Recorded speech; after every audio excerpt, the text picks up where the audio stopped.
Pozdrav svima, danas ću vam pokazati kako da ubrzate svoj internet. Ništa lakše, idete na start, idete control panel, idete network and internet connections, idete network connections, zatim idete ovo local area connections, zato si šta vam to piše, idete onda properties, idete ovdje internet protocol i idete na properties.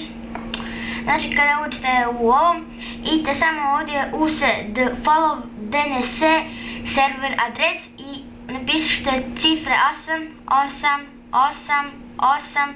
sljedeće cifre 8844.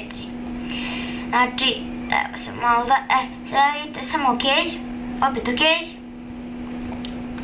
I samo idete, izađite iz control panela, idete na vaš pretraživač. Znači, evo sad će. Evo ga. Sad ćete vidjeti brzinu rada. Evo, ukucat ćemo YouTube. Gledajte sad. U mene je jako spor bio kompjuter, odnosno moj internet. Pa sam saznao kako da ga ubrzam, radio sam što toga da bi saznao to. Eto, hvala što ste gledali moj klip, doviđenja.